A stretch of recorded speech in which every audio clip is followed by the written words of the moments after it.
Bakit ba kailangan pa nating mag-ingat at magtago rito? Nakakasuya na ang amoy ng gamot at lumang kahoy sa bahay na ito. Makaryo.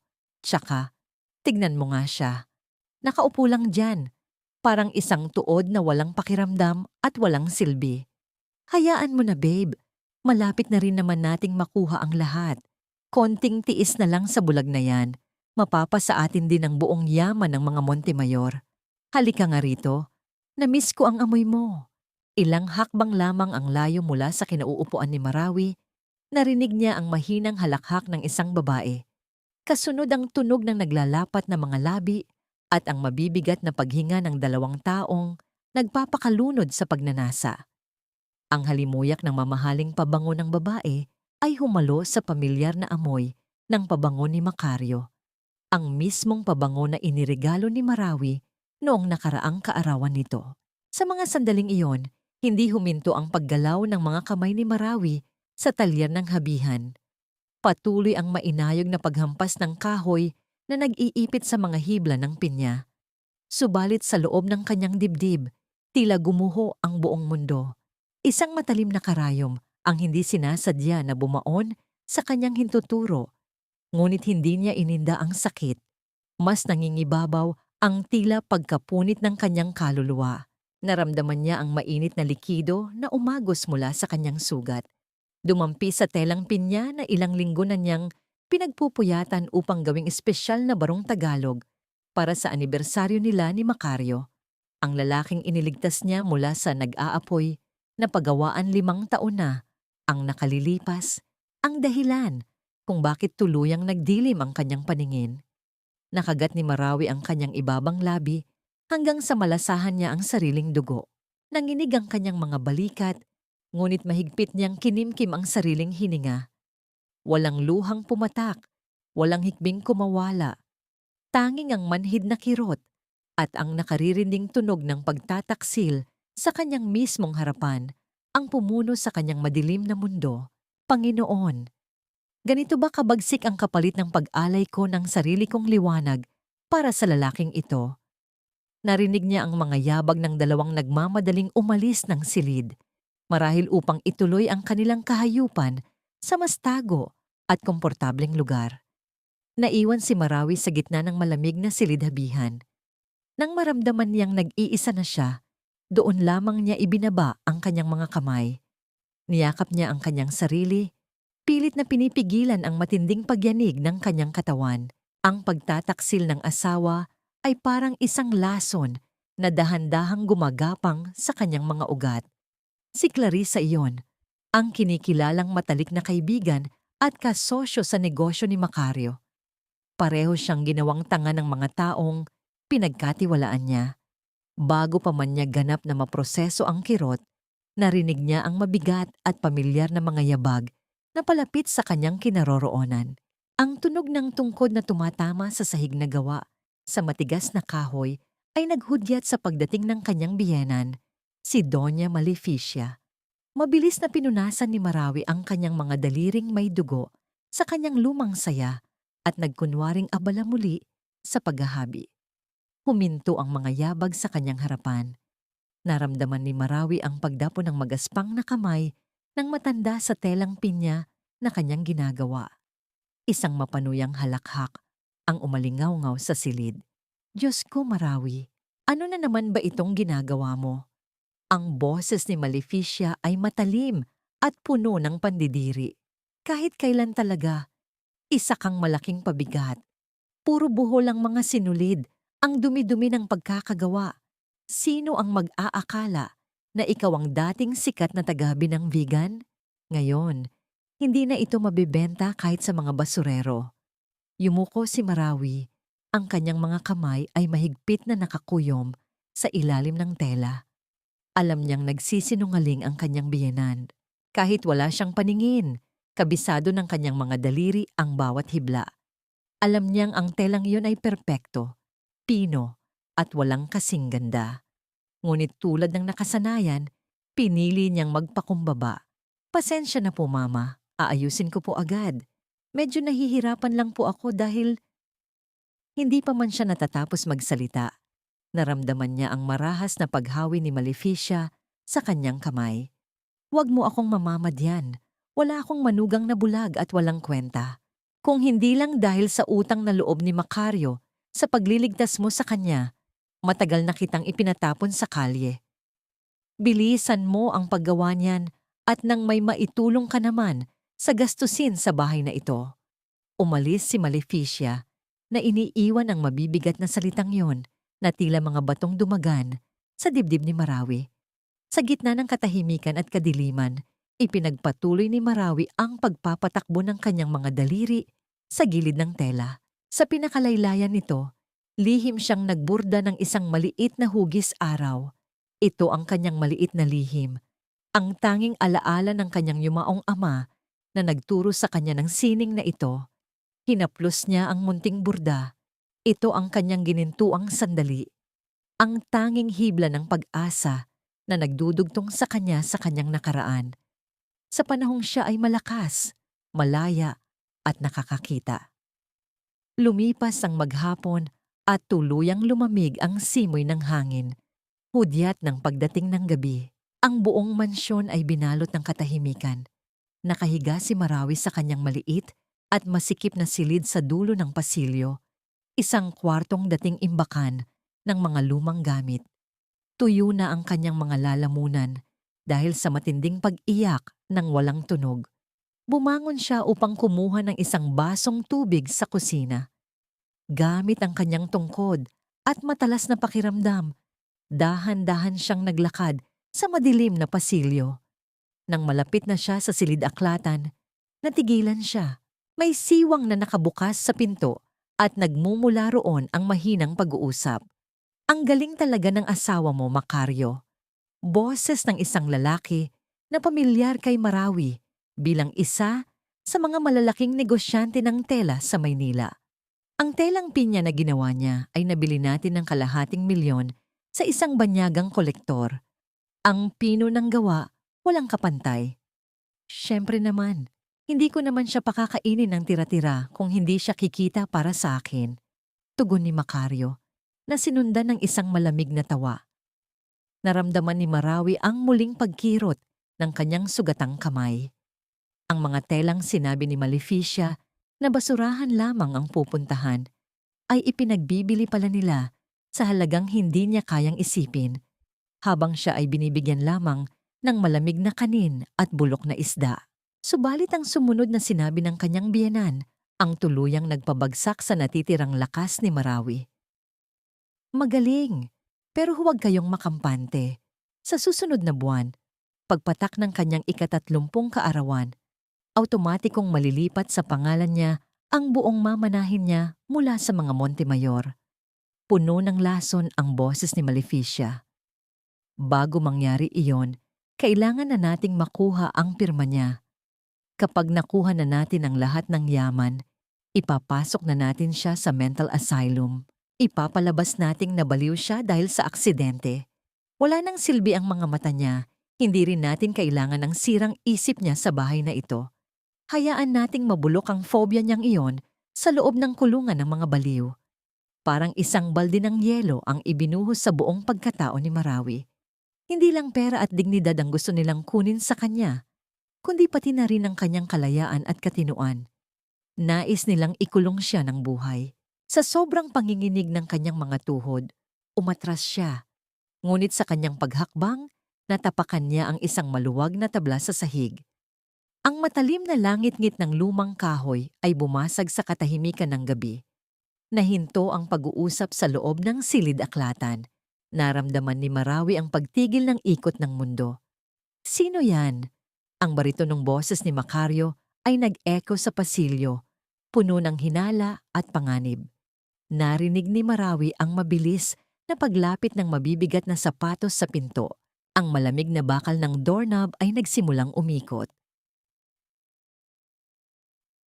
Mas madali pang mamatay sa gitna ng naglalagablab na apoy kaysa mabuhay sa piling ng mga taong dahan-dahang pumapatay sa iyong kaluluwa. Ang bulong na ito ay paulit-ulit na umuukit sa isipan ni Marawi habang nakaluhod siya sa malamig na sahig ng pasilyo. Ang tunog ng nabasag na kristal ay tila isang pagsabog sa gitna ng katahimikan ng gabi.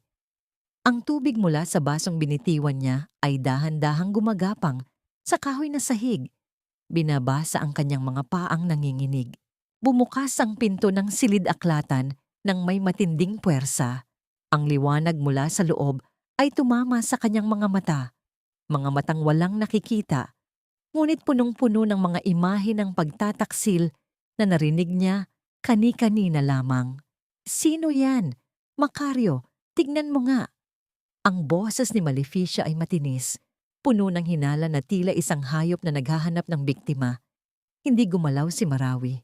Hinayaan niyang dumaloy ang mga luha sa kanyang pisngi. Hindi dahil sa takot, kundi dahil sa matinding puot na kinikimkim niya. Pinilit niyang magmukhang mahina, isang bulag na nawawala sa sariling tahanan. Mama Macario, ikaw ba yan? Ang boses ni Marawi ay basag, puno ng kunwaring pangungulila. Ang dilim, bakit walang ilaw? May narinig akong mga boses, natatakot ako. Naramdaman niya ang mabibigat na yabag ni Macario na papalapit. Ang amoy ng alak at ang pabangong hindi kay Marawi ay nanunuot sa kanyang ilong. Gusto niyang sumigaw. Gusto niyang itulak ang lalaking ito palayo. Ngunit nanatili siyang nakatitig sa kawalan. Marawi, anong ginagawa mo rito sa labas? Ang boses ni Macario ay malamig. Walang bakas ng pag-aalala na dati niyang naririnig. Gabi na. Bakit hindi ka pa natutulog? Bago pa makasagot si Marawi, naramdaman niya ang matalim na dulo ng tungkod ni Maleficia na tumama sa sahig malapit sa kanyang kamay. Ang tunog nito ay tila isang babala. Isang malaking pabigat. Iyan ang totoo. Ang rito ng matanda. Nagkakalat ka na naman ng dumi sa bahay na ito. Akala mo ba ay habang buhay kaming magtitiyaga sa isang tulad mong bulag na walang ibang alam gawin kundi ang maging pasanin? Kung hindi dahil sa awa ni Macario, matagal ka na naming itinapon sa kalye. Ang bawat salita ni Maleficia ay parang latigo na humahagupit sa balat ni Marawi. Ang insultong yon ay tila sadyang idinisenyo upang durugin ang kanyang natitirang dignidad. Ngunit sa loob ng kanyang madilim na mundo, ang bawat mura at pang-aalipusta ay naging panggatong sa apoy ng kanyang determinasyon. Pasensya na po, Mama. Ang mahinang tugon ni Marawi habang kinakapa ang mga piraso ng baso. Gusto ko lang po sana ng tubig. Hindi ko po sinasadyang makagambala. Tama na yan, Mama. Ang huli ni Macario, bagaman walang malasakit ang tono nito, inalalayan niya si Marawi na tumayo. Ang pagdampi ng kamay ni Macario sa kanyang braso ay nagdulot ng kilabot sa buong katawan ni Marawi. Ito ang kamay na minsan niyang hinawakan ng may buong pagtitiwala, ang kamay na inakala niyang poprotekta sa kanya hanggang sa huling hininga. Ngayon, ang bawat haplos nito ay tila isang lason na dahan-dahang pumapasok sa kanyang mga ugat. Inakay siya ni Macario pabalik sa kanyang maliit na silid. Ang bawat hakbang sa pasilyo ay tila isang paglalakad patungo sa kanyang sariling libingan. Nang makarating sila sa pinto, bumulong si Macario. Ang boses ay puno ng kasinungalingan. Magpahinga ka na, Marawi. Huwag mo nang intindihin si Mama. Marami lang kaming inaasikaso para sa negosyo. Maayos din ang lahat. Narinig ni Marawi ang pagpindot ng lock ng pinto mula sa labas. Siya ay muling nakulong. Nang maramdaman niyang wala na ang presensya ni Macario, doon lamang niya pinayagang bumagsak ang kanyang katawan sa gilid ng kama. Ang kanyang dibdib ay sumasakit sa bawat paghinga. Ang sipayo ay parang isang mabigat na pader na dahan-dahang gumuguho sa kanya. Kinalap niya ang kanyang lakas at gumapang patungo sa ilalim ng kanyang kama. Doon, sa isang nakatagong siwang sa ilalim ng sahig, nahanap ng kanyang mga daliri ang isang maliit na kahon. Sa loob nito ay ang huling alaala ng kanyang ama. Isang piraso ng telang pina na may burdang ginto. Sa gitna ng telang yon, may isang maliit na simbolo na tanging ang mga daliri ng isang dalubhasang tagahabi ang makakakilala. Ang simbolong iyon ang susi sa isang lihim na koneksyon. Naalala niya ang huling bilin ng kanyang ama. Hija, kung dumating ang araw na ang langit ay maging kasing dilim ng gabi, tawagan mo ang numerong ito. May isang taong hindi tayo tatalikuran. Sa nanginginig na mga kamay, inabot ni Marawi ang lumang telepono na nakatago sa gilid ng kanyang aparador. Ang linya nito ay matagal nang hindi binabayaran o iyon ang akala ni na Maleficia. Ngunit si Marawi, sa loob ng 5 taon ng kanyang kadiliman, ay natutong makinig sa bawat ugong ng kuryente sa dingding. Alam niyang may isang extension na hindi pa pinuputol. Pinindot niya ang mga numero. Ang bawat tunog ay tila isang tibok ng puso sa gitna ng katahimikan. 3, 4, 5 ring. Ang bawat segundo ay tila isang taon. At sa wakas, isang boses ang sumagot. Isang boses na puno ng gulat at hindi makapaniwala. Marawi, buhay ka pa ba? Diyos ko, akala ko ay wala ka na. Ang boses na yon ay kay Mirasol, ang kanyang kaisa-isang kaibigan na pinalayas ni Maleficia sa mansyon ilang taon na ang nakalilipas. Mirasol, tulungan mo ako.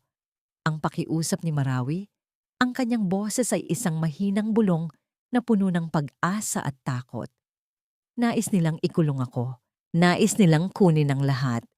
Ngunit bago pa man makasagot si Mirasol, narinig ni Marawi ang dahan-dahang pag-ikot ng seradura ng kanyang pinto. Ang tunog ng dahan-dahang pagbukas ng kahoy ay nagpalamig sa kanyang dugo. Naroon si Maleficia, nakatayo sa may pintuan. Ang kanyang anino ay humahaba patungo sa kinaroroonan ni Marawi. Ang matanda ay may hawak na isang baso ng gatas, ngunit ang kislap sa kanyang mga mata ay hindi para sa pag-aalaga. Sino ang kausap mo, Marawi? Ang malamig na tanong ni Maleficia, ang kanyang tinig ay tila isang patalim na handang tumarak. Sino ang kausap mo, Marawi? Ang boses ni Maleficia ay tila isang matalim na gunting na biglang pumutol sa manipis na sinulid ng pag-asa ni Marawi. Ang bawat pantig ay puno ng hinala.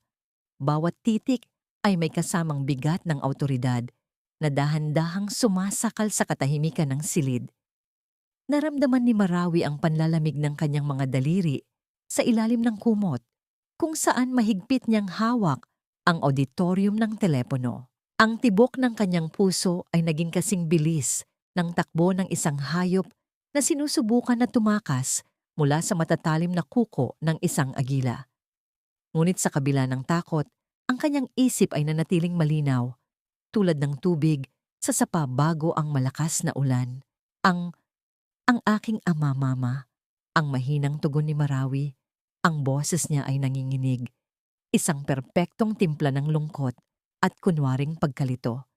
Kinakausap ko ang aking ama, naririnig ko ang kanyang tinig sa hangin.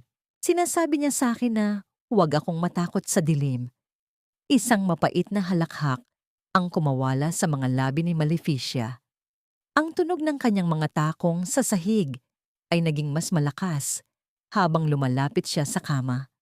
Baliw, talagang nawawala na ang iyong isip, Marawi. Ang iyong ama ay matagal nang nabulok sa ilalim ng lupa, at ikaw naman ay nabulok na rito sa loob ng iyong sariling kadiliman. Naramdaman ni Marawi ang bigat ng pag-upo ng matanda sa gilid ng kanyang kama. Pagkatapos ay narinig niya ang tunog ng baso na idinidiin sa ibabaw ng kanyang maliit na mesa. Isang amoy ng mainit na gatas ang sumalubong sa kanyang ilong, ngunit may kasama itong isang kakaibang amoy. Isang amoy na mapait at nanunuot. Inumin mo ito, utos ni Maleficia. Ang kanyang kamay, na kasing lamig ng marmol, ay pilit na hinawakan ng kamay ni Marawi upang ipahawak ang baso. Para sa iyong kalusugan, para huminahon ang iyong isip na punong-puno ng mga multo. Alam ni Marawi, alam niya na ang bawat patak ng gatas na yon ay may kasamang lason na unti-unting nagpapatulog sa kanyang diwa, na nagpapanatili sa kanya sa isang estado ng pagiging lito at mahina. Ngunit wala siyang pagpipilian. Sa harap ng demonyo, kailangan niyang magpanggap na isang anghel na walang laban.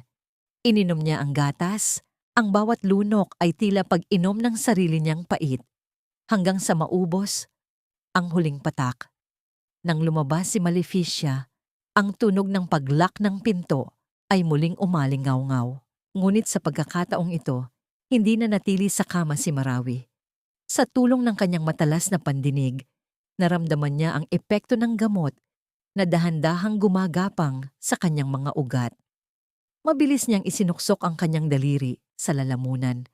Pinilit na isuka ang lahat ng lason sa isang maliit na timba na nakatago sa ilalim ng kama. Ang kanyang katawan ay nanghina, ang kanyang lalamunan ay humahapdi, ngunit ang kanyang isip ay nanatiling gising. Sa gitna ng gabi, gamit ang dingding bilang gabay, lumabas si Marawi sa kanyang silid gamit ang isang susi na matagal na niyang ninakaw at itinago. Dahan-dahan siyang naglakad patungo sa silid tanggapang nasa ibaba. Doon, narinig niya ang mahihinang boses na nagmumula sa kusina. Sigurado ka ba na tatanggapin ito ng kolektor sa Paris? Boses iyon ni Clarissa, puno ng kasakiman. Siyempre, tugon ni Macario. Narinig ni Marawi ang tunog ng pagbukas ng isang malaking kahon. Ang bawat hibla ng telang ito ay gawa sa pinakamahusay na pina. Sasabihin natin na ito ay isang lost masterpiece ng mga Montemayor. Hindi nila malalaman na ang bulag na si Marawi ang gumawa nito sa ilalim ng isang bumbilya sa bodega. Sa kanila, ito ay sining. Sa atin, ito ay limpak-limpak na salapi. Ang mga salitang iyon ay tila mga punyal na tumarak sa likod ni Marawi. Ang telang bawat hibla ay dinidilig niya ng kanyang pagod. Ang telang inaakala niyang ibinebenta lamang bilang basahan upang may maipakain sa kanya, ay nagiging ginto pala sa kamay ng mga magnanakaw na ito. Hindi lang ang kanyang mga mata ang kinuha nila, kundi pati na rin ang kanyang karangalan bilang isang artista. Bumalik si Marawi sa kanyang silid. Ang bawat hakbang ay tila paghakbang sa ibabaw ng mga nagbabagang uling. Naupo siya sa kanyang habihan. Sa gitna ng kadiliman, kinuha niya ang karayom. Ang kanyang mga kamay ay nanginginig sa galit. Bigla, isang matalim na hapdi ang naramdaman niya sa kanyang hintuturo. Ang karayom ay bumaon ng malalim. Naramdaman niya ang init ng dugo na lumalabas. Isang patak, dalawang patak, dahan-dahang humalo sa puting hibla ng pina. Dugo para sa dugo, ang bulong ni Marawi sa hangin. Ang sining na ito ay magiging huling obra maestra na makukuha ninyo mula sa akin.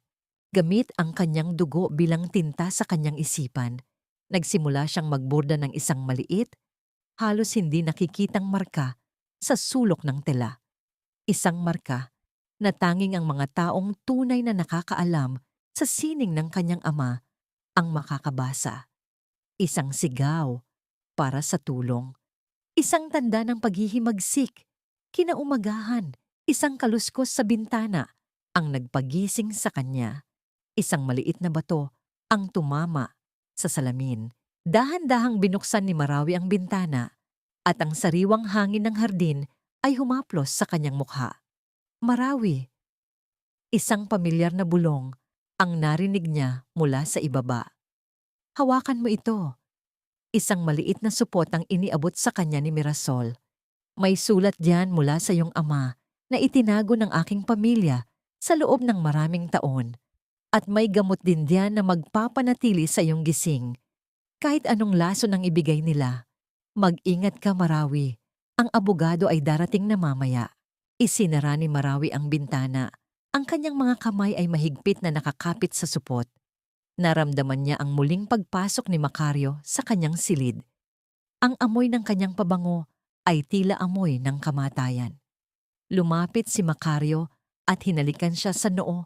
Isang haplos na dati ay nagbibigay sa kanya ng ligaya, ngunit ngayon ay nagdudulot lamang ng matinding pandidiri.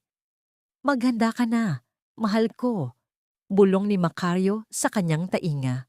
Bukas, Marawi, bukas ay magiging malaya ka na sa lahat ng pasanin.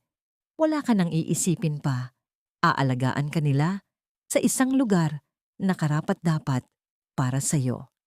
Ngumiti si Marawi, isang nangiting hindi nakikita ni Macario ang tunay na kahulugan. Sa ilalim ng kanyang unan, ang liham ng kanyang ama ay naghihintay na mabasa, at sa kanyang puso, ang apoy ng paghihiganti ay handa ng sumiklab. Dito mo ilagay ang iyong pirma, Marawi. Isang mabilis na guhit lang at matatapos na ang lahat ng paghihirap mo. Ang boses ni Macario ay tila isang malambot na seda. Ngunit para kay Marawi, ito ay mas masakit pa sa hagupit ng latigo. Naramdaman niya ang malamig na metal ng mamahaling ballpen na idinidiin sa kanyang palad. Nakaupo siya sa gitna ng marangyang silid tanggapan, pinaliligiran ng amoy ng lumang papel, amoy ng tabako ni Attorney Soler, at ang masangsang na amoy ng pagkukunwari. Sa kanyang harapan, ang mga dokumento ay naghihintay, mga papel na magtatali sa kanya sa isang buhay na walang kalayaan. Mga papel na magbibigay ng ganap na kapangyarihan kay Maleficia sa lahat ng kanyang mamanahin. Isang oras bago ang sandaling ito, sa loob ng madilim niyang silid, ininom ni Marawi ang gamot na ibinigay ni Mirasol. Ang hapdi sa kanyang mga mata ay unti-unting napalitan ng isang kakaibang sensasyon. Ang siksik na sulyap ng kadiliman ay tila nabubutas. Sa ilalim ng malamlam na liwanag, dahan-dahang luminaw ang mga letra sa liham ng kanyang ama. Hiya, huwag kang pipirma sa anumang kasulatan na may tatak ng mga Montemayor.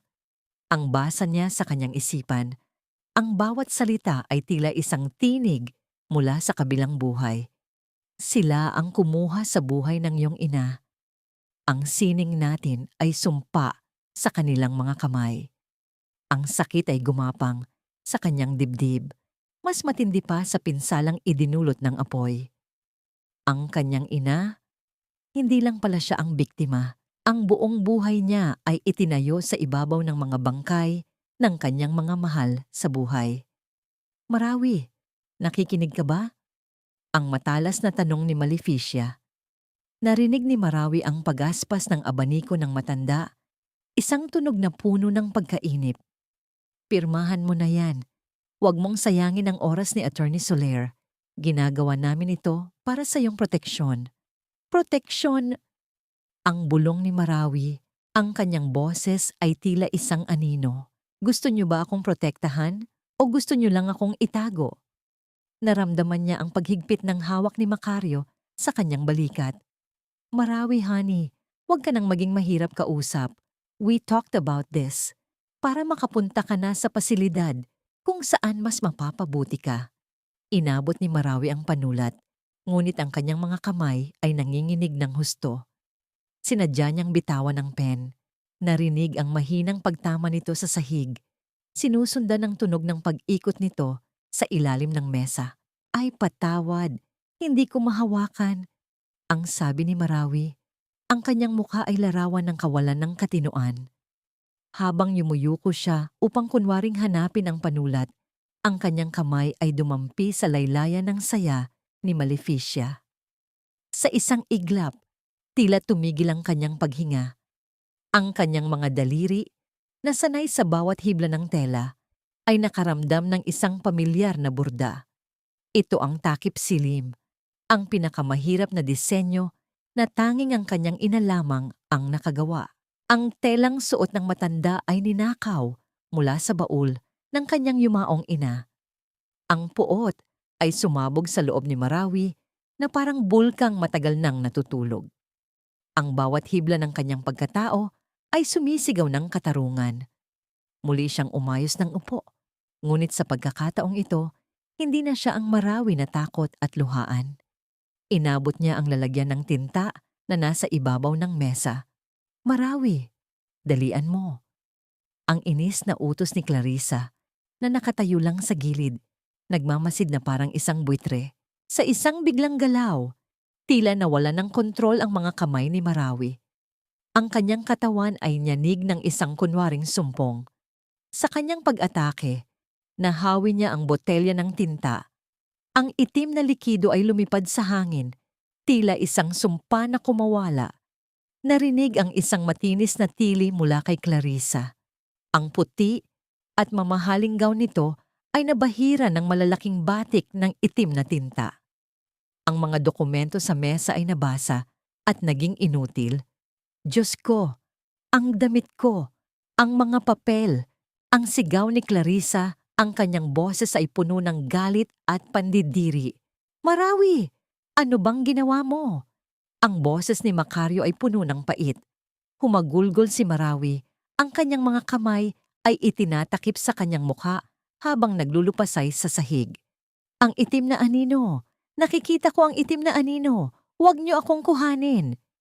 Sa kabila ng kanyang pag-iyak, ramdam ni Marawi ang tensyon sa silid. Ang plano ni na Maleficia ay pansamantalang nabigo.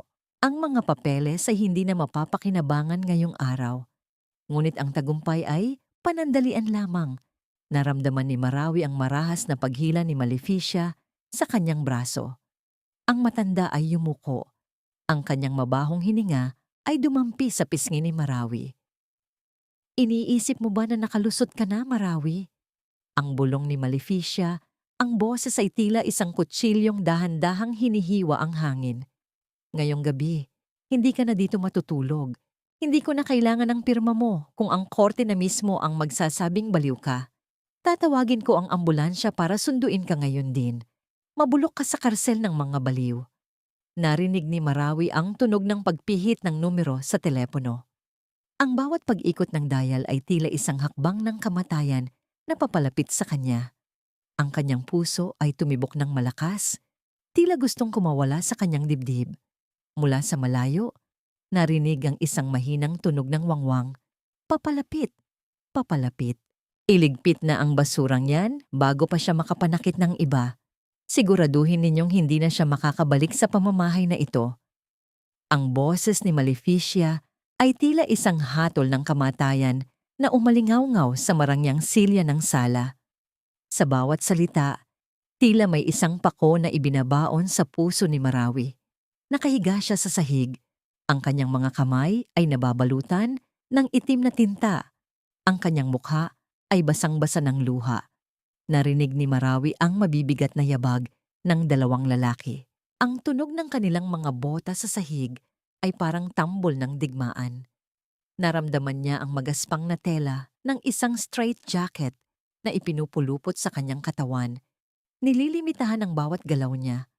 Macario, ang mahinang tawag ni Marawi. Ang kanyang kamay ay pilit na kumakapa sa hangin. Naghahanap ng pamilyar na init ng kanyang asawa. Huwag mong hayaang gawin nila ito sa akin. Mahal kita. Asawa mo ako. Narinig niya ang pag-atras ng mga sapatos ni Macario.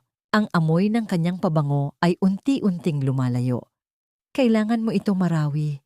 Hindi ka naligtas dito. Ang ginawa mo kanina, delikado ka na para sa amin. Ang boses ni Macario ay walang emosyon. Parang isang estranghero na nagbabasa ng isang nakakabagot na ulat. Walang anuman, walang awa, tanging ang lamig ng pagtataksil ang naiwan sa hangin. Habang kinakaladkad siya palabas, naramdaman ni Marawi ang pagdampi ng mainit na hininga sa kanyang tainga. Si Clarissa iyon. Huwag kang mag-alala, Marawi. Ang bulong ng babae. Ang boses ay puno ng katuwaan. Ako na ang bahala sa lahat ng iniwan mo. Ang mansyong ito, ang yaman mo, at lalo na ang asawa mo. Masarap siyang kayakap sa gabi. Alam mo ba yan? Isang matinis na tawa ang sumunod, na tila isang tinik na bumaon sa pandinig ni Marawi. Ang kanyang buong katawan ay nanginginig sa puot, ngunit ang kanyang mga labi ay nanatiling tikom. Doon, sa gitna ng matinding sakit, isang kakaibang hapdi ang naramdaman niya sa kanyang mga mata. Tila may libo-libong karayom na tumutusok sa likod ng kanyang mga talukap. Ibinagsak siya sa loob ng ambulansya. Ang tunog ng pagsasara ng pinto ay tila tunog ng isang kabaong na ipinipinid. Ang sasakyan ay nagsimulang gumalaw. Ang hiyaw ng sirena ay bumasag sa katahimikan ng gabi. Ngunit sa loob ng isip ni Marawi, may mas malakas na ingay. Ang tunog ng kanyang nagbabagong paningin.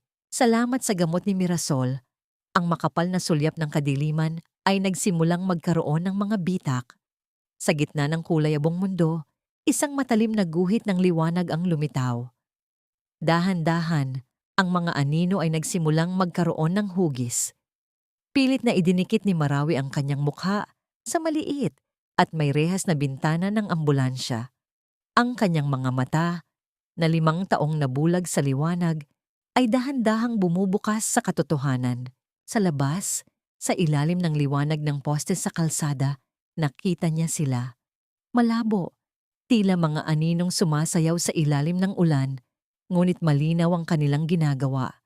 Nakita niya ang isang lalaki, si Macario, na nakayakap sa bewang ni Clarissa. Nakita niya ang paglapat ng kanilang mga labi sa isang halik na puno ng pagtatagumpay. Ang lalaking iniligtas niya mula sa apoy, ang lalaking pinag-alayan niya ng kanyang mga mata, ay nagdiriwang sa kanyang pagkawala.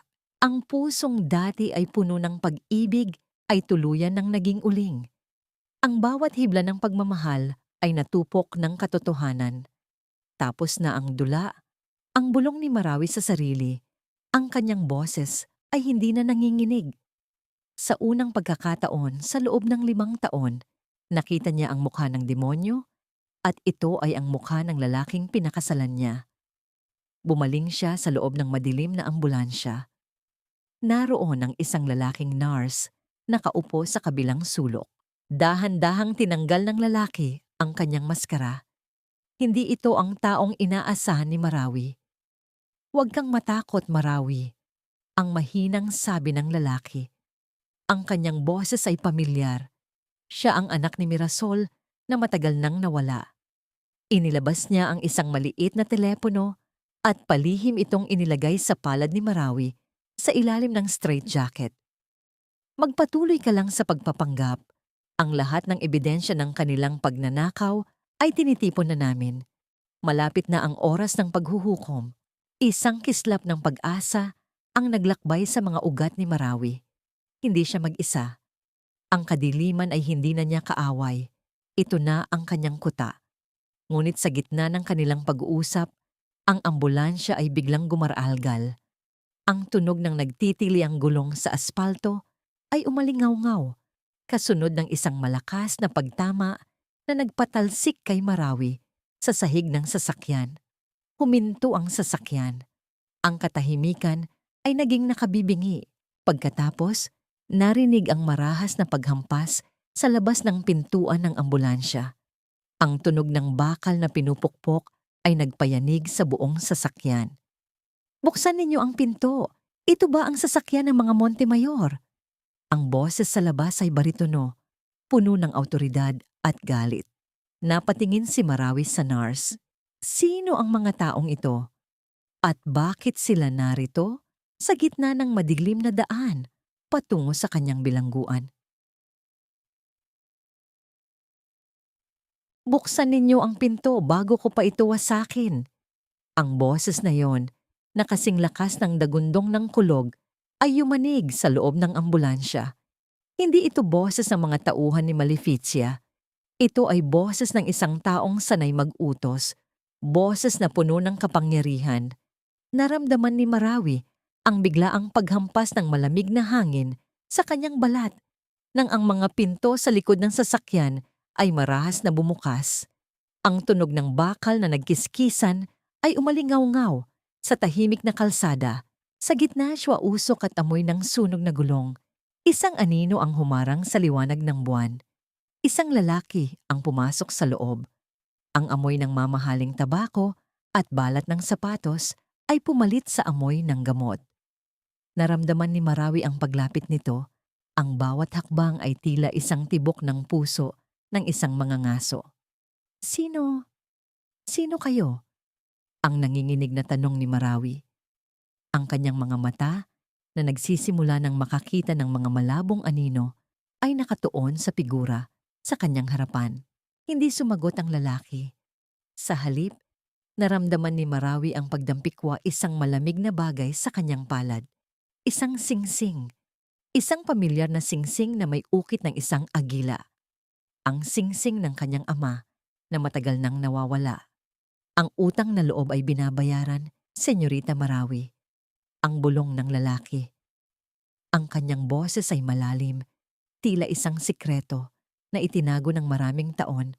Ako si Lucas, ang iyong ama ang nagligtas sa aking pamilya mula sa kahirapan. Ngayon, ako naman ang magliligtas sa iyo mula sa impyernong ito.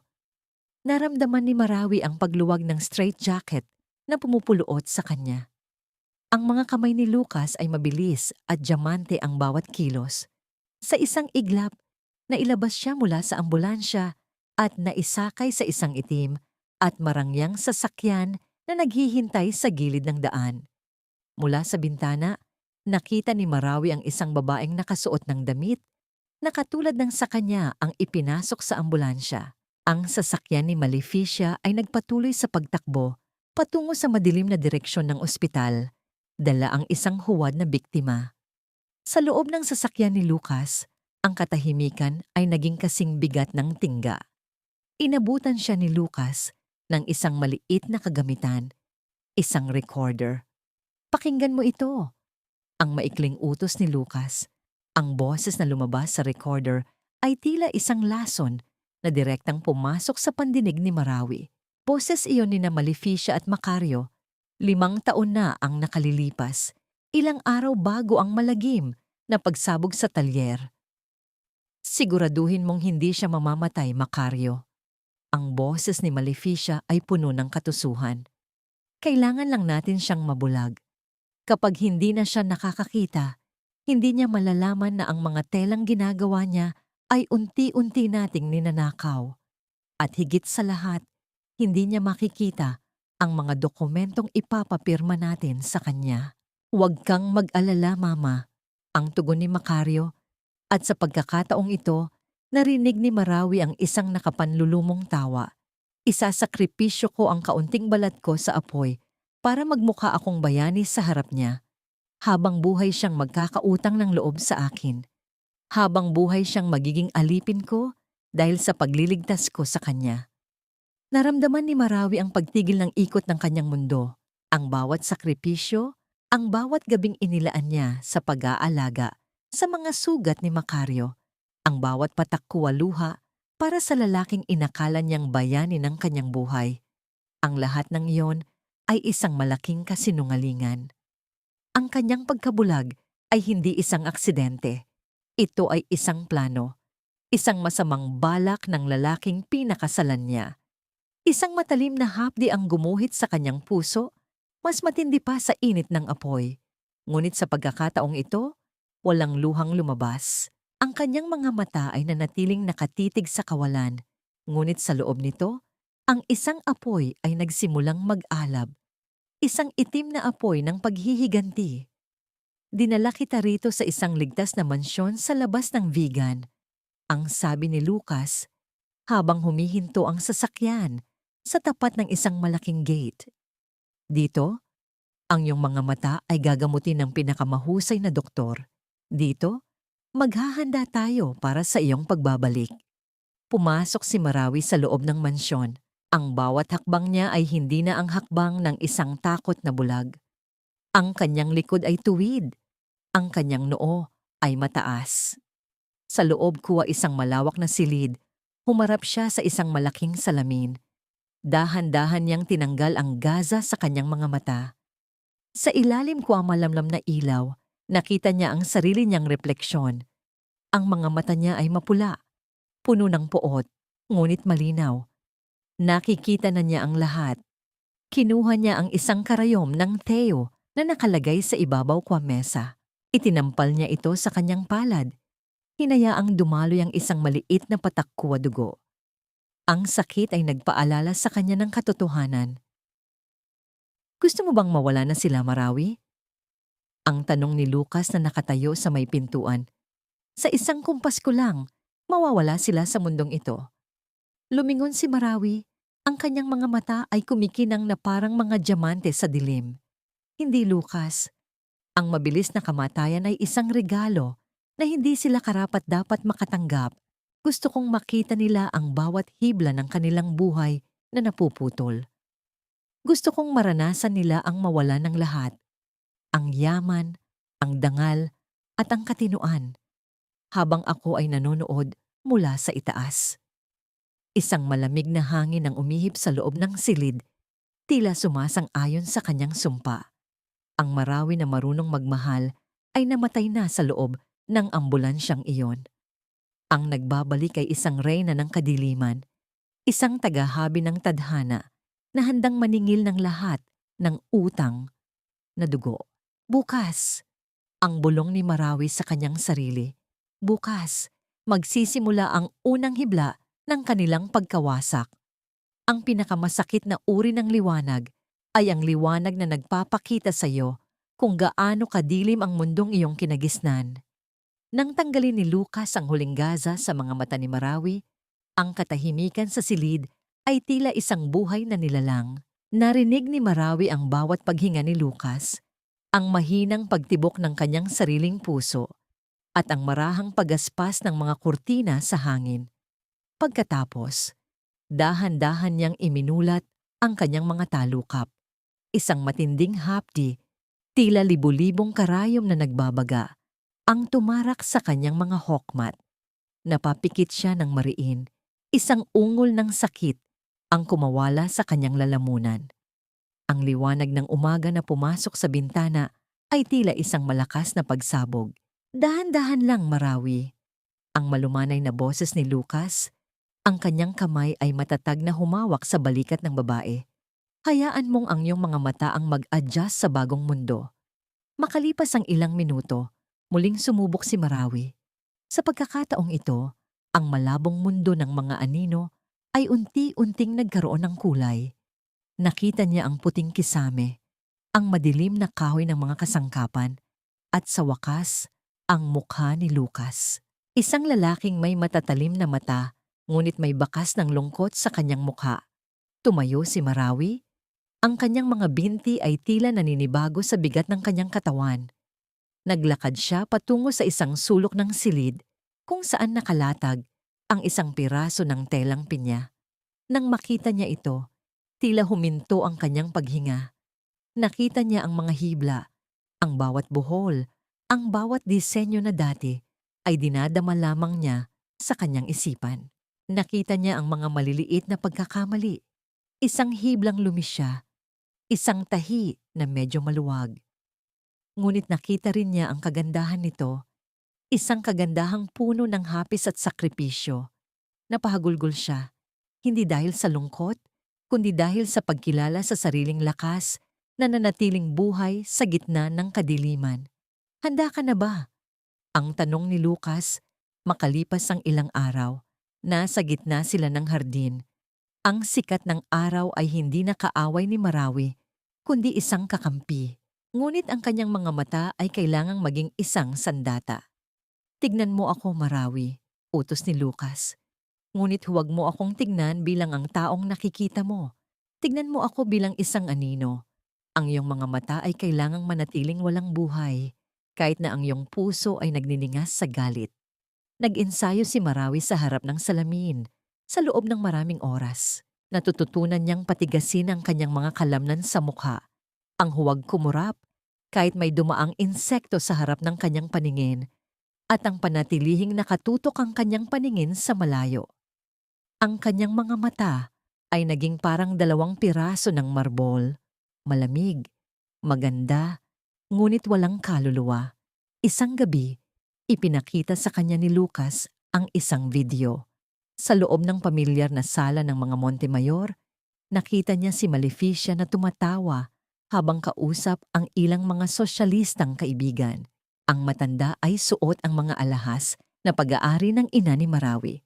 Ang kawawang si Marawi, ang sabi ni Maleficia sa video, ang kanyang boses ay puno ng pekeng lungkot. Dinala na namin siya sa isang espesyal na pasilidad sa Switzerland. Masyado nang malala ang kanyang depresyon. Ang pagiging bulag ay tuluyan ng sumira sa kanyang isip. Isang malamig na ngiti ang gumuhit sa mga labi ni Marawi. Ang bawat salita ng matanda ay tila isang dagdag na hibla sa bitag na kanyang inihahanda. Lucas, ibalik mo na ako roon. Ang mariing sabi ni Marawi. Ngayon din, ang pagbabalik ni Marawi sa mansyon ng mga Montemayor ay tila isang eksena mula sa isang masamang panaginip. Isang lumang sasakyan ang huminto sa tapat ng malaking gate. Bumaba si Marawi. Ang kanyang suot ay marumi at punit-punit. Ang kanyang buhok ay magulo. Ito ang imahe ng isang taong tumakas mula sa isang pasilidad, isang taong nasisiraan ng bait. Sa kanyang paglalakad patungo sa gate, ang tunog ng kanyang mga paang, walang sapin sa semento, ay tila isang babala. Huminto siya sa harap ng malaking bakal na pinto. Ang kanyang mga mata ay nakatingin sa kawalan, ngunit ang kanyang pandinig ay nakatuon sa bawat kaluskos sa loob. Bumukas ang gate. Ang matalim na tunog ng pagpihit ng bakal ay umalingaw-ngaw. Lumabas si Macario, suot ang barong na may burdang ginawa ni Marawi. Sa likod niya, sumunod si Clarissa na may hawak na baso ng wine. Ang kanyang mukha ay puno ng pagkagulat at pandidiri. Marawi? Ang boses ni Macario ay puno ng takot. Paano ka nakabalik dito? Hindi sumagot si Marawi. Nanatili siyang nakatayo. Ang kanyang paningin ay nakatutok sa dibdib ni Macario, sa mismong burda na kanyang ginawa. Nakita niya ang pagkislap ng takot sa mga mata ng lalaki at ang pagngisi ni Clarissa sa likuran nito. Nakita niya ang lahat. Nakita niya ang bawat dumi sa kanilang pagkatao. Ngunit sa paningin ni Macario, ang nakatayo sa kanilang harapan ay isang wasak na babae, isang bulag na baliw na muling nagbabalik upang maging kanilang alipin. Macario. Ang mahinang bulong ni Marawi, ang boses niya ay tila isang hangin na nagmumula sa libingan. Ang dilim. Bakit hindi niyo ako sinamahan sa dilim? Naramdaman ni Marawi ang paglapit ni Macario, ang amoy ng alak at ng pabango ni Clarissa ay nanunuot sa kanyang ilong. Sa kabila ng kanyang pagkukunwari, ang kanyang puso ay sumisigaw ng isang pangako. Ang bawat isa sa inyo ay magbabayad. Ang bawat hibla ng kasinungalingang ito ay dahan-dahan kong hihilahin hanggang sa kayo ay mabulabog sa inyong sariling bitag.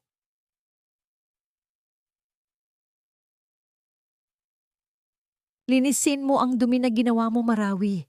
Huwag kang mag-inarte na parang prinsesa sa bahay na ito.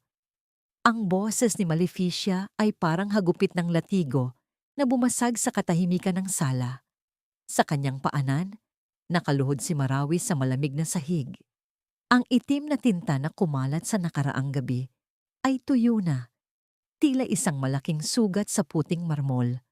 Ang bawat kuskos ng basahan ni Marawi ay sinasamahan ng mahinang tunog ng pagkiskis ng kanyang mga tuhod sa sahig. Sinadya ni Marawi na idampi ang kanyang mga daliri sa mga piraso ng basag na bote na hindi pa rin nalilinis. Naramdaman niya ang matalim na pagbaon ng salamin sa kanyang balat. Isang mainit na likido ang dumaloy, humahalo sa itim na tinta. Ngunit hindi siya kumibo. Ang kanyang mga mata ay nanatiling nakatitig sa kawalan. Walang kislap ng sakit, walang bakas ng pagdurusa. Sa loob-loob niya, ang bawat hapdi ay isang paalala na siya ay buhay pa at ang kanyang laban ay nagsisimula pa lamang. Tingnan mo nga siya, Macario. Narinig ni Marawi ang boses ni Clarissa mula sa kusina. Parang isang asong ligaw na naghahanap ng pagkain sa sahig. Nakakaawa, pero nakakadiri.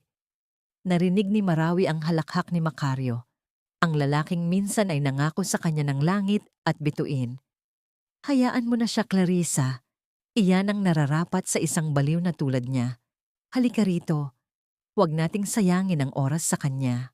Sa pamamagitan ng kanyang bagong paningin, nakita ni Marawi ang anino ng dalawa sa itaas ng mesa. Nakita niya ang pagyakap ni Macario sa bewang ni Clarissa habang ang babae ay humihigop ng kape mula sa paboritong tasa ni Marawi. Nakita niya ang pagdampi ng mga labi ni Macario sa leeg ni Clarissa, sa mismong lugar na madalas niyang halkan noong akala niya ay tapat ito. Naramdaman ni Marawi ang pagtulak ng sapatos ni Macario sa kanyang balikat. Dalian mo diyan, Marawi. At pagkatapos, pumasok ka na sa bodega. Doon ka na matutulog simula ngayon. Masyado kang maingay sa loob ng mansyon. Tumayo si Marawi. Ang kanyang mga kamay ay puno ng itim na mantsa at dugo. Naglakad siya patungo sa bodega. Ang bawat hakbang ay tila paghakbang sa isang madilim na kuta. Ang bodega ay amoy amag at luma. Sa isang sulok, nakita niya ang isang baul na nakabukas. Doon, sa gitna ng mga basurang itinapon ni na Maleficia, nakita niya ang kanyang hiyas, ang lumang singsing na Theo ng kanyang ama. Kinuha niya ito at naramdaman ang kinis ng kahoy na pinakinis ng panahon.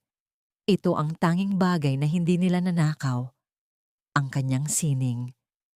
Niyakap niya ang singsing at sa katahimikan ng gabi, narinig niya ang bulong ng kanyang ama sa kanyang isipan. Magtiis ka, anak.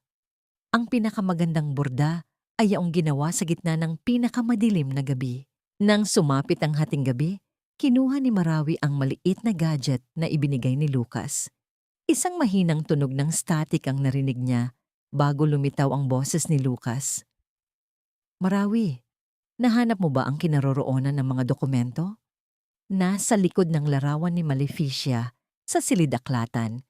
Ang bulong ni Marawi, ang kanyang boses ay malamig at diamante ang katatagan. Nakita ko siyang may kinukuhang itim na folder doon. Tinitipat niya ang pera ng pamilya Montemayor sa isang bangko sa labas ng bansa. Mukhang natatakot siya na mabuksan ang audit ng kumpanya. Magaling! Ang tugon ni Lucas. Manatili kang matatag. Malapit na ang ating oras. Pinatay ni Marawi ang gadget at lumabas ng bodega upang uminom ng tubig. Ngunit sa dilim ng pasilyo, isang anino ang biglang humarang sa kanya. Bakit gising ka pa, Marawi? Naroon si Maleficia, nakasuot ng kanyang sedang pantulog. Ang kanyang mukha ay tila isang maskara ng kamatayan sa ilalim ng liwanag ng buwan. Lumapit ang matanda. Ang kanyang tungkod ay tumatama sa sahig sa bawat hakbang. Bigla, itinaas ni Maleficia ang kanyang kamay at isang malakas na sampal ang dumapo sa pisngi ni Marawi. Ang lakas ng impact ay nagdulot ng pagkahilo kay Marawi at naramdaman niya ang alat ng dugo sa kanyang labi. Ngunit hindi lumingon si Marawi. Hindi siya kumurap. Nanatili siyang nakatitig sa balikat ni Maleficia. Ang kanyang mga mata ay parang dalawang walang buhay na butas. Naramdaman ni Marawi ang matalim na titig ng matanda. Hinawakan ni Maleficia ang baba ni Marawi at iniharap ito sa kanya. Bakit parang hindi ka kumukurap, Marawi? Ang mahinang tanong ni Maleficia. Ang boses ay puno ng hinala. May nararamdaman ka pa ba? O talagang naging bato na ang iyong kaluluwa? O baka naman nagpapanggap ka lang? Nanatiling tahimik si Marawi. Ang kanyang puso ay tumitibok ng mabilis sa loob ng kanyang dibdib. Ngunit ang kanyang mukha ay nanatiling larawan ng kawalan. Sa sandaling iyon, ang laban ay hindi na lamang tungkol sa yaman, kundi tungkol sa kung sino ang mas mahusay na magsuot ng maskara. Hindi lang ang aking mga mata ang kinuha ninyo, kundi pati na rin ang aking mga huling alaala. Ang boses ni Marawi ay tila isang mahinang bulong sa hangin, habang pinagmamasdan niya ang mga daliri ni Maleficia na mahigpit na nakahawak sa isang tumpok ng mga dokumento. Nasa loob sila ng sala at ang amoy ng sariwang tsaa ay humahalo sa amoy ng lumang papel at ang nanunuot na amoy ng kasakiman. Pirmahan mo na ito, Marawi. Huwag mo nang hintayin na mawalan pa ako ng pasensya. Ang rito ni Maleficia. Ang kanyang boses ay parang kalawang na kumakain sa katahimikan. Isang donasyon para sa iyong pagpapagamot. Isang maliit na sakripisyo para sa iyong kinabukasan. Inabot ni Marawi ang tasa ng mainit na tsaa. Ang kanyang mga kamay ay sinadyang nanginginig. Sa isang biglang galaw, tila nawalan siya ng kontrol sa kanyang mga kalamnan. Ang tasa ay tumilapon at ang mainit na likido ay bumuhos sa ibabaw ng mga dokumento. Binabasa ang bawat letra ng kasinungalingan. Isang matunog na sampal ang dumapo sa pisngi ni Marawi. Ang lakas ng impact ay nagdulot ng pagkalantog ng kanyang mga ngipin at naramdaman niya ang init ng kanyang sariling dugo na dumadaloy sa loob ng kanyang bibig. Wala kang kwentang bulag. Ang sigaw ni Maleficia, ang boses ay puno ng poot. Diyan ka lang. Huwag kang gagalaw hanggat hindi ko sinasabi. Umalis ang matanda. Iniwan si Marawi na nakaluhod sa gitna ng basang sahig. Ngunit sa halip na umiyak, dahan-dahang pinunasan ni Marawi ang kanyang bibig. Ang hapdi sa kanyang pisngi ay tila isang selyo ng kanyang pangako. Bawat sampal ay may katapat na paniningil. Habang naglalakad siya pabalik sa bodega, narinig niya ang tawanan ni Macario at Clarissa mula sa bukas na pinto ng kanilang silid. Ang tunog ng pagbukas ng isang maliit na kahon ng alahas ay umalingaw-ngaw sa pasilyo. Bagay na bagay sa iyo, Clarissa. Ang boses ni Macario ay puno ng pagnanasa. Iyan ang pilak na trambilan ng ina ni Marawi. Sabi ko sa kanya ay nawala ito sa sunog, pero itinatago ko talaga para sa iyo. Ang ganda. Ang malanding tugon ni Clarissa. Sana ay kinuha mo na rin ang mga gintong sinulid niya. Napatigil si Marawi sa dilim. Ang trambilan ng kanyang ina, ang tanging bagay na naiwan sa kanya bago ito pumanaw. Ang paglapastangan sa alaala ng kanyang ina ay mas masakit pa sa anumang pisikal na pahirap. Ang kanyang mga mata na nakatitig sa pader ay nagliliyab sa isang itim na apoy. Nang marating niya ang bodega, ang katahimikan ay tila isang mabigat na kumot. Ngunit nang haplusin niya ang kanyang habihan, naramdaman niya ang isang bagay na mali. Ang kanyang mga daliri ay hindi dumampi sa pamilyar na lambot ng telang pina, kundi sa mga matatalim at magaspang na hibla. Iminulat niya ng bahagya ang kanyang mga mata sa gitna ng dilim. Isang hikbi ng matinding galit, ang muntik ng kumawala sa kanyang lalamunan. Ang telang teo ng kanyang ama, ang kanyang huling obra maestra na may burdang araw, ay punit-punit. Ang mga gintong sinulid ay marahas na hinila, tila mga bitukang kinuha mula sa isang bangkay. Naupo si Marawi sa sahig, sa gitna ng mga pira-pirasong tela. Pinulot niya ang isang mahabang gintong sinulid at dahan-dahan itong ipinulupot sa kanyang hintuturo. Ang higpit ng pagkakatali ay nagdulot ng pagputi ng kanyang balat hanggang sa lumabas ang maliliit na patak ng dugo mula sa kanyang mga kuko. Hindi siya umiyak. Ang mga luha ay para sa mga mahihina at si Marawi ay hindi na mahina. Ang bawat punit sa telang yon ay isang punit sa kanyang dating pagkatao. Ang bawat hinilang sinulid ay isang hakbang patungo sa kanyang pagbabago. Lumabas siya sa likod ng bahay, sa ilalim ng malakas na ulan upang makipagkita kay Lucas. Ang tunog ng ulan na tumatama sa mga dahon ng saging ay tila isang koro ng mga naghihiganting kaluluwa. Lucas, narito ang mga numero ng account. Ang bulong ni Marawi habang iniabot ang isang maliit na papel na nababalot ng plastik. Lahat ng ninakaw nila sa aking ama, lahat ng perang itinago nila mula sa buwis, narito na. Marawi, sigurado ka na ba? Ang tanong ni Lucas, ang kanyang mukha ay nababasa ng ulan. Kapag nagsimula ang party bukas, wala nang balikan. Walang balikan, ang sagot ni Marawi. Ang kanyang mga mata ay kumikinang sa dilim na parang dalawang talim ng kutsilyo.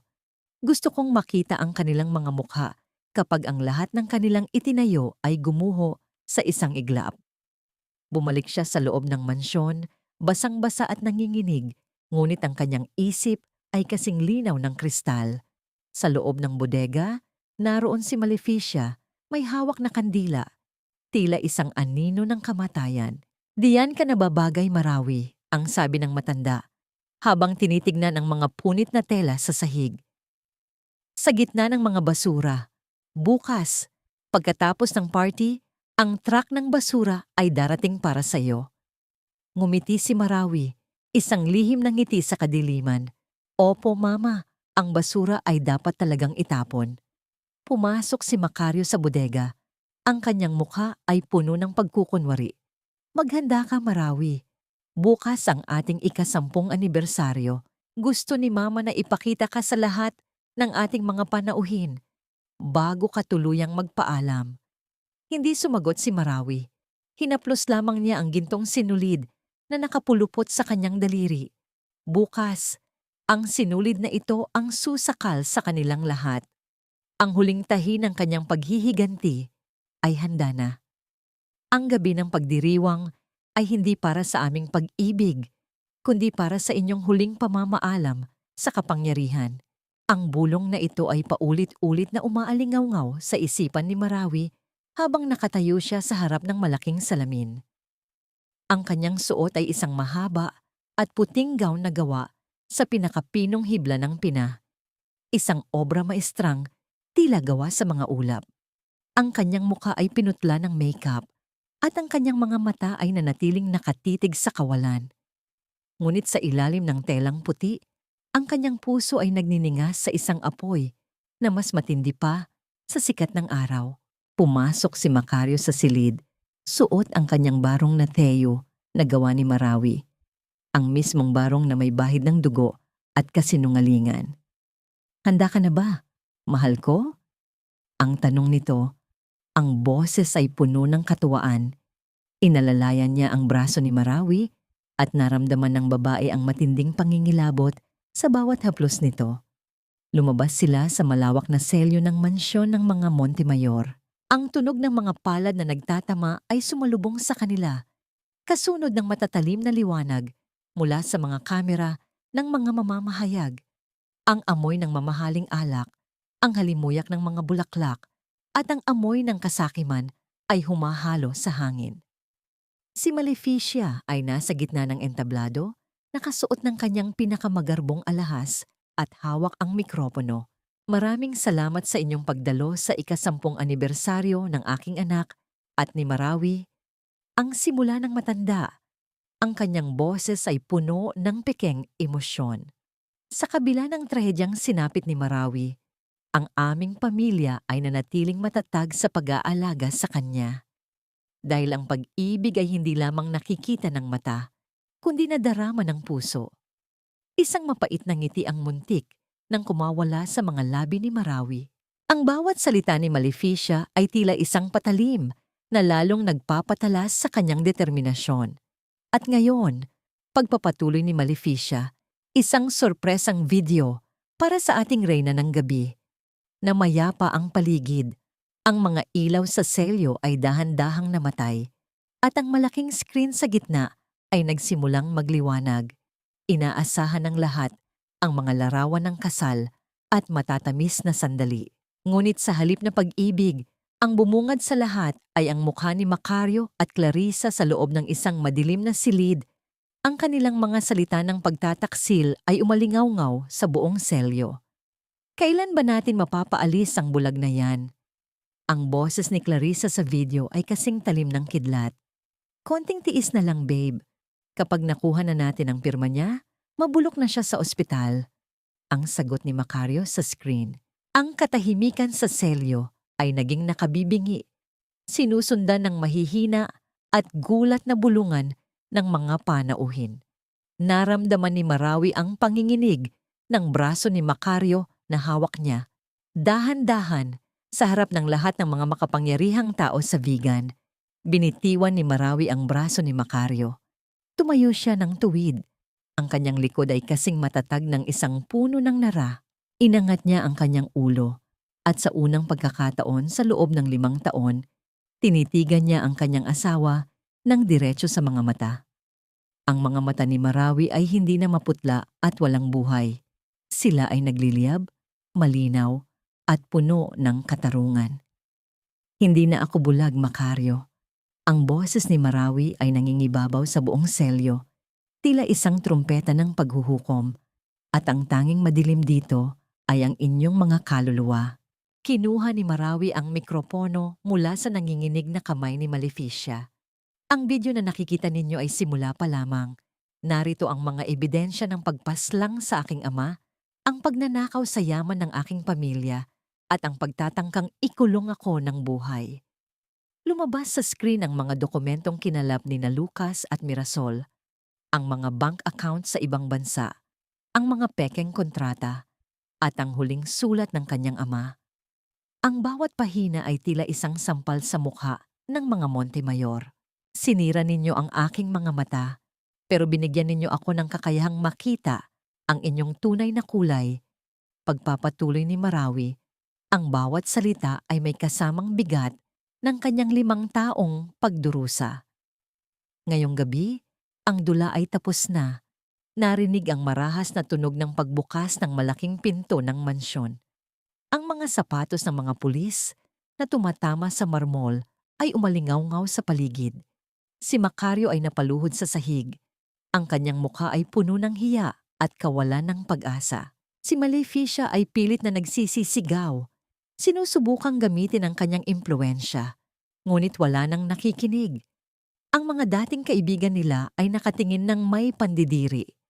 Dahan-dahang hinubad ni Marawi ang kanyang singsing sa kasal. Ang pagkilos na ito ay tila pagpigtas sa huling sinulid na nag-uugnay sa kanya sa impyernong ito. Inihagis niya ang singsing sa paanan ni Macario. Ang tunog ng pagbagsak ng metal sa sahig ay tila tunog ng isang hatol na pinal. Naglakad si Marawi palabas ng mansyon, hindi lilingon, hindi na muling babalik sa kadiliman. Sa labas ng gate, naroon si Lucas, nakasandal sa kanyang sasakyan. Isang maliit na ngiti ng paghanga ang nasa kanyang mga labi. Tapos na ang lahat, Marawi, ang sabi ni Lucas habang pinagbubuksan siya ng pinto. Hindi pa, Lucas, ang sagot ni Marawi habang sumasakay sa sasakyan. Ang kanyang paningin ay nakatutok sa abot-tanaw kung saan ang unang liwanag ng bukang liwayway ay nagsisimulang sumilip. Ngayon pa lamang magsisimula ang tunay kong buhay. Iniabot ni Lucas ang isang itim na folder. May isang bagay pa na kailangan mong malaman. Tungkol sa iyong ina, may posibilidad na ang aksidenteng pumatay sa kanya ay isang kasinungalingan din at maaaring buhay pa siya. Naramdaman ni Marawi ang muling paglukso ng kanyang puso. Ang laban ay hindi pa tapos, ngunit sa pagkakataong ito, hindi na siya ang biktima. Siya na ang nagmamaneho ng kanyang sariling tadhana. Akala ko ay tapos na ang lahat nang makita ko silang iginigapos ng mga tanikala ng katarungan. Akala ko ay maaari ko nang ipikit ang aking mga mata ng may kapayapaan. Sa loob ng sasakyan ni Lucas, ang tunog ng ulan na tumatama sa bubong ay tila isang malungkot na oyayi. Hawak ni Marawi ang itim na folder, ang bawat pahina nito ay tila mas mabigat pa sa mga batong nakadagan sa kanyang dibdib sa loob ng 5 taon. Ang kanyang mga mata, na bago pa lamang nasasanay sa liwanag, ay dahan-dahang binabasa ang mga salitang tila isang imposibleng panaginip. Esmeralda Montemayor, ang pangalan ng kanyang ina. Sa tabi nito ay isang petsa. 3 taon matapos ang malagim na balita na ito ay nalunod sa gitna ng dagat. Hindi ito maaari, Lucas. Ang boses ni Marawi ay isang mahinang pakiusap, puno ng takot na baka ito ay isa na namang laro ng tadhana. Nakita ko ang kabaong niya. Narinig ko ang iyak ng aking ama. Ang kabaong ay walang laman, Marawi. Ang malalim na tugon ni Lucas habang ang kanyang mga kamay ay matatag sa manibela. Ang iyong ina ay hindi namatay sa dagat. Siya ay kinuha. Siya ay itinago ng mga taong natatakot sa kung ano ang kanyang nalalaman. Isang matalim na hapdi ang gumuhit sa lalamunan ni Marawi. Ang bawat hibla ng kanyang pagkatao ay nanginginig. Kung buhay ang kanyang ina, ibig sabihin ay dumanas ito ng mas matinding kadiliman kaysa sa pinagdaanan niya. Isang galit na kasing itim ng gabi ang muling sumibol sa kanyang puso. Ngunit sa pagkakataong ito ay may kahalong pag-asa. Kinaumagahan, muling tumapak si Marawi sa loob ng mansyon ng mga Montemayor. Ngunit hindi na siya ang biktima. Ang bawat hakbang niya sa marmol na sahig ay puno ng awtoridad. Inutusan niya ang mga trabahador na alisin ang bawat bakas ni Maleficia. Ang mga painting na nagpapakita ng mapagmataas na mukha ng matanda ay isa-isang ibinaba at itinambak sa gitna ng sala. Nang alisin ang pinakamalaking retrato ni Maleficia sa loob ng silid-aklatan, napansin ni Marawi ang isang maliit na siwang sa pader. Sa tulong ni Mirasol, nabuksan nila ang isang lihim na vault. Sa loob nito, walang ginto o pera. Tanging isang lumang panyo na may burdang hindi tapos at isang linta ng puting buhok. Ang burda ni Mama. Ang bulong ni Marawi habang hinahaplos ang tela. Ang disenyo ay tila mga pakpak ng isang ibon na hindi makalipad. Naramdaman ni Marawi ang init na dumadaloy mula sa panyo patungo sa kanyang mga daliri. Ang bawat tahi ay tila isang sigaw para sa kalayaan. Pumasok si Attorney Villanueva sa silid. Ang kanyang mukha ay puno ng hiya at pagsisisi. Patawarin mo ako, Marawi. Alam ng iyong ama ang lahat. Alam niyang buhay si Esmeralda, ngunit ginamit siya ni Maleficia upang pasunurin ang iyong ama. Binalaan niya ang iyong ama na kung magsusumbong siya, ikaw ang papatayin nila. Napaupo si Marawi sa tabi ng mesa. Ang kanyang mundo ay tila muling gumuguho sa bigat ng katotohanan. Ang kanyang ama ay namuhay sa takot at sakripisyo upang protektahan siya. Ang bawat piraso ng telang pina na hinabi nito ay puno ng luha at lihim na dasal. Nasaan siya, attorney? Ang tanong ni Marawi. Ang kanyang boses ay malamig at puno ng determinasyon. Nasaan ang aking ina? Hindi ko alam ang eksaktong lugar. Ang sagot ng abogado. Ngunit madalas bumisita si Maleficia sa isang lumang kumbento sa labas ng bayan. Sinasabi niyang doon siya nagpipinitensya, ngunit walang sino man ang pinapayagang pumasok sa silong nito. Sa gitna ng kanilang pag-uusap, isang matandang babae ang dahan-dahang pumasok sa silid. Si Lola Rosa, ang dating mayordoma na pinalayas ni Maleficia dahil sa sobrang katapatan sa pamilya ni Marawi. Hiya. Ang garalgal na boses ni Lola Rosa. Lumapit ito kay Marawi at hinawakan ang kanyang mga kamay. Narinig ko ang nangyari sa party. Salamat sa Diyos at nakakakita ka na. May kailangan kang malaman. Noong huling gabi ko rito, narinig ko ang isang tinig mula sa silong ng kumbentong yon. Isang boses na kumakanta ng oyayi na madalas kantahin ng iyong ina sa'yo noong bata ka pa. Hindi siya patay, Marawi. Pinahihirapan siya ng matandang yon sa loob ng maraming taon. Ang bawat salita ni Lola Rosa ay tila isang sulo na nagbigay liwanag sa madilim na pasilyo ng plano ni Marawi. Hindi na siya maghihintay. Kung ang katarungan ay mabagal, siya na mismo ang kukuha nito. Mirasol, ihanda mo ang sasakyan. Ang utos ni Marawi. Pupunta tayo sa kumbentong yon. Ngunit bago pa man siya makalabas ng pinto, narinig ang tunog ng isang mensahe mula sa kanyang telepono. Isang hindi kilalang numero ang nagpadala ng isang babala na nagpalamig sa kanyang dugo. Huwag kang pumunta sa kumbento, Marawi. Isang bitag ang naghihintay sa iyo doon. Hindi lang si Mama ang kalaban mo. Napatingin si Marawi kay Lucas na nakatayo sa may bintana, nakatingin sa malayo. Sino ang nagpadala ng mensaheng ito? Si Macario ba mula sa loob ng kulungan? At sino ang tinutukoy nitong iba pang kalaban?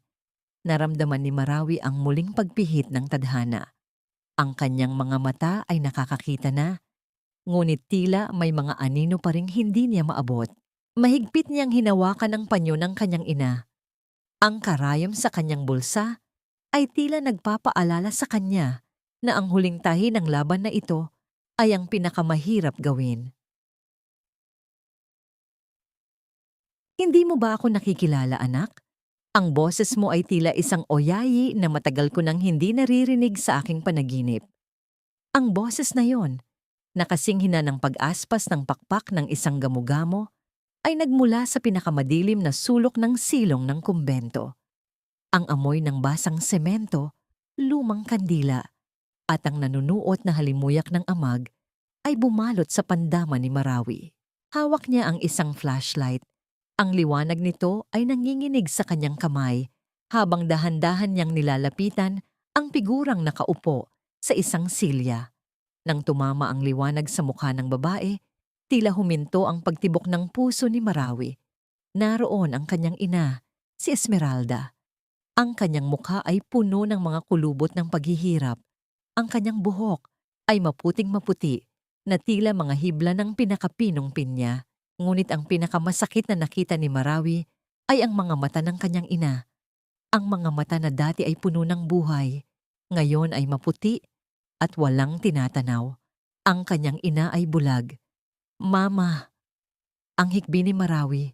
Ang kanyang boses ay tila isang pagsabog ng damdamin sa tahimik na silid. Lumapit siya at lumuhod sa paanan ng kanyang ina. Niyakap ang mga tuhod nito na tila isang batang nawawala. Mama, ako ito. Si Marawi, narito na ako para kunin ka. Nanginig ang mga kamay ni Esmeralda habang hinahaplos ang mukha ni Marawi. Marawi, ang aking anak? Nakikita mo na ba ako, anak? Ang iyong mga mata. Ramdam ko ang init ng iyong tingin. Sa gitna ng kanilang madamdaming pagkikita, narinig ang marahas na tunog ng pagpihit ng bakal na pinto sa itaas. Ang tunog ng mga sapatos na tumatama sa hagdan ay mabilis at puno ng banta. Napakagandang tagpo, hindi ba? Ang boses na umalingaw-ngaw ay baritono, puno ng pangungutya. Hindi iyon boses ni Macario. Lumitaw mula sa anino si Mayor Enrique, ang makapangyarihang tao sa vegan na palaging nasa likod ng bawat tagumpay ni Maleficia. Hawak niya ang isang baril at ang kanyang mga mata ay nanlilisik sa kasamaan. Akala niyo ba ay matatapos ang lahat sa pagpapakulong kay Maleficia? Ang tawa ni Enrique ay parang tunog ng nababasag na salamin. Si Maleficia ay isang piyesa lamang. Ako ang utak ng lahat ng yaman ng Montemayor. At ngayong narito na kayong dalawa, tatapusin ko na ang kwento ng mga Thotheo na ito. Inutusan ni Enrique ang kanyang mga tauhan na magbuhos ng gas sa paligid ng silid. Ang masangsang na amoy ng gasolina ay agad na pumuno sa hangin. Naramdaman ni Marawi ang muling pagbabalik ng takot mula sa kanyang nakaraan. Ang takot sa apoy. Lucas, tulungan mo kami. Ang sigaw ni Marawi, ngunit ang tanging sagot ay ang tunog ng pagkadulas ng posporo sa dingding. Isang maliit na apoy ang lumipad sa hangin at bumagsak sa sahig. Sa isang iglap, ang apoy ay gumapang, tila isang nagugutom na hayop na nagnanais na lamunin ng lahat. Ang usok ay naging makapal, siksik at nakakasakal, ngunit sa gitna ng panganib, ang isip ni Marawi ay naging kasing linaw ng kristal. Naalala niya ang mga turo ng kanyang ama. Kapag ang iyong mga mata ay hindi na makakita, hayaan mong ang iyong mga kamay ang maging gabay. Ginamit ni Marawi ang mahahabang sinulid na nakakabit sa habihan ng kanyang ina. Tinalian niya ang kanyang baywang at ang baywang ng kanyang ina. Sa gitna ng makapal na usok, dahan-dahan silang gumapang sa sahig.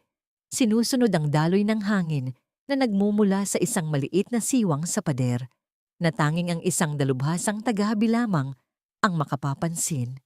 Narinig ang mga putok ng baril mula sa itaas, kasunod ng malakas na hiyaw ng mga tauhan ni Enrique.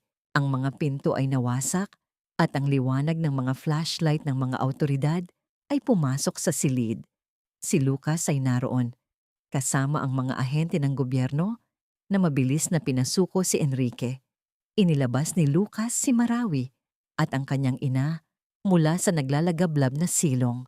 Nang marating nila ang labas, ang sariwang hangin ng gabi ay humaplos sa kanilang mga mukha.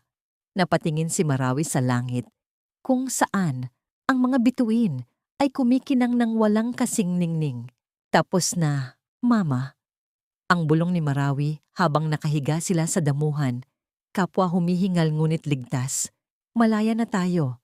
Makalipas ang isang buwan, ang mansyon ng mga Montemayor ay naging isang paaralan ng sining ng paghahabi para sa mga kababaihang naging biktima ng karahasan. Ang pangalan ni Marawi ay naging simbolo ng pag-asa sa buong bansa. Si Maleficia at Macario ay nabulok sa loob ng kulungan. Iniwan ang lahat ng kanilang yaman at dangal.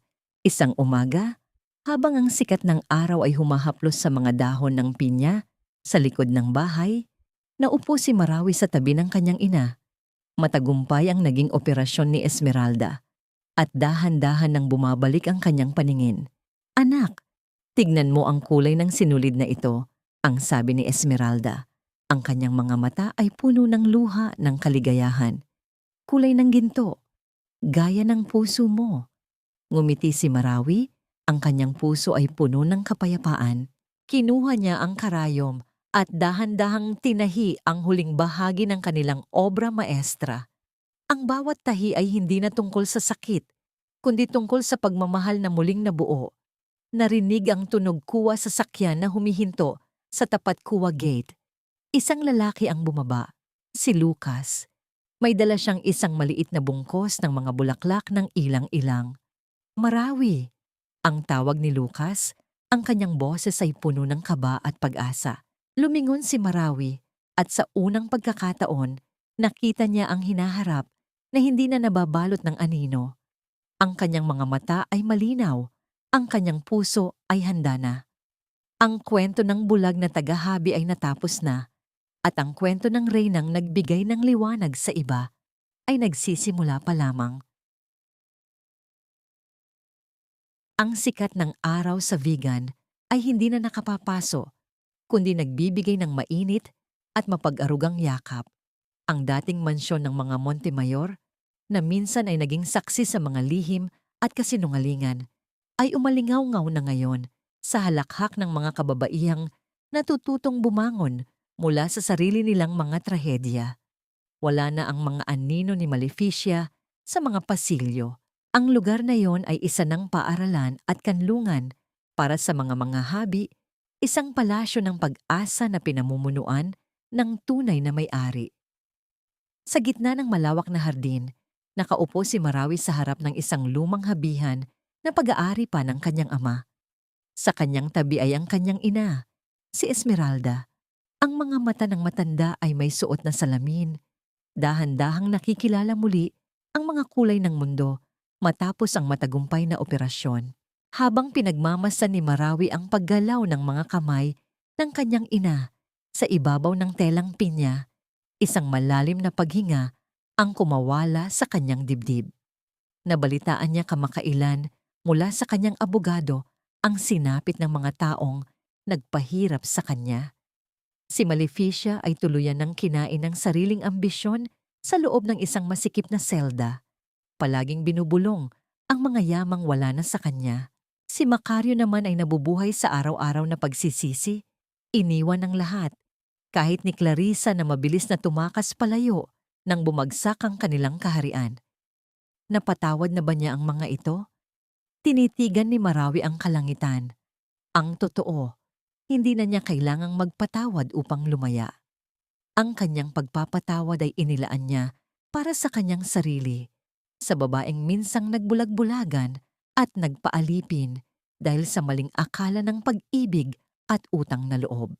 Iniwan na niya ang puot sa madilim na silong ng nakaraan.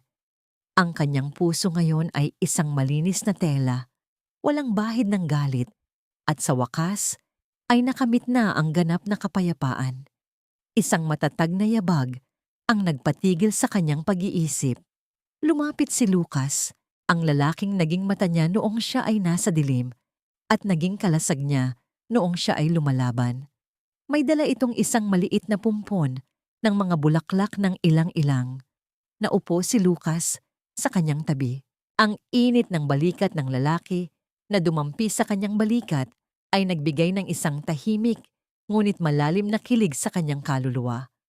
Marahang inabot ni Lucas ang kamay ni Marawi. Pinagsalikop ang kanilang mga daliri sa ibabaw ng habihan. Wala silang kailangang sabihin.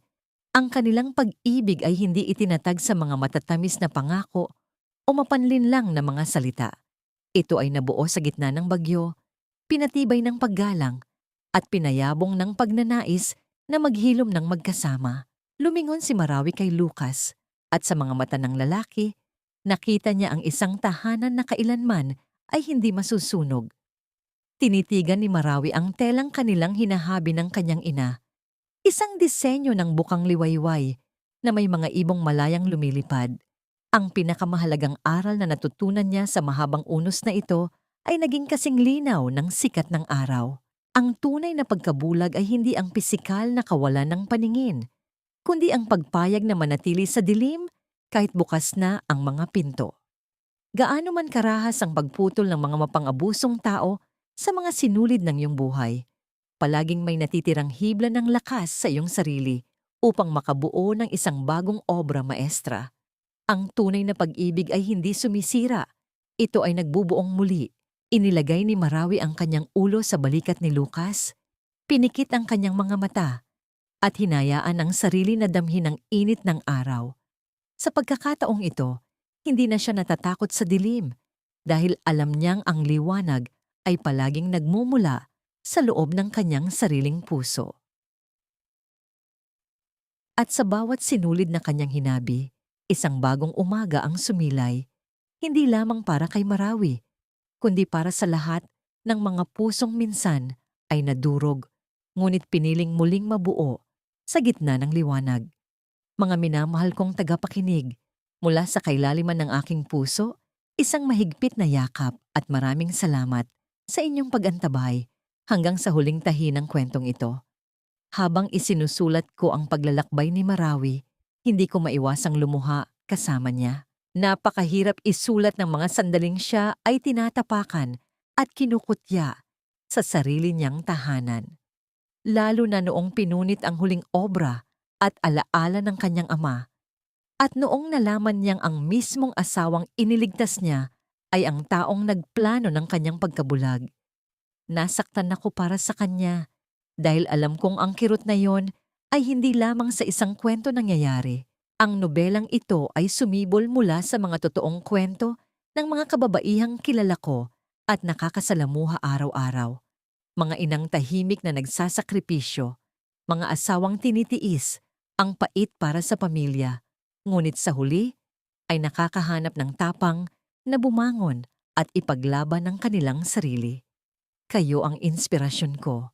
Ang inyong katatagan ay tila isang munting binhi na kahit pilit ibaon sa pinakamadilim na lupa, ay patuloy na uusbong, mag-uugat at hahanap ng sarili nitong liwanag. Nais kong ipaalala ng kwentong ito na ang tunay na pag-ibig ay kailanman hindi mananakit o maninira ng iyong pagkatao. At ang kapatawaran ay hindi laging nangangahulugang pagbabalik sa mga taong sumugat sa atin. Minsan, ang pagpapatawad ay ang paggupit sa sinulid ng galit upang makapaghabi tayo ng sarili nating kapayapaan at tuluyang makasulong ng malaya. Ngayon na natapos na natin ang kwento, nais kong mag-iwan ng isang tanong na pag-isipan ninyo. Kung kayo ang nasa kalagayan ni Marawi, kaya nyo rin bang tuluyang palayain at ipaubaya sa tadhana ang mga taong nanakit sa inyo ng ganoon katindi para lang makamit ang sariling peace of mind? O mas pipiliin ninyong baunin ang puot at gumanti hanggang sa huli? Gusto kong malaman ang inyong mga kwento at saloobin. Mangyari po lamang na ibahagi ang inyong mga nararamdaman at sagot sa ating comment section sa ibaba. Pinabasa ko po ang bawat isa sa inyong mga mensahe. Kung naabot at nayakap ng kwentong ito ang inyong puso, sana ay bigyan ninyo ng like ang video na ito at ibahagi sa inyong mga kaibigan at mahal sa buhay na baka kailangan din ng ganitong inspirasyon at pag-asa. Hanggang sa muli nating pagkikita sa panibagong kwento, mag-ingat kayo palagi at patuloy tayong maghabi ng pagmamahal.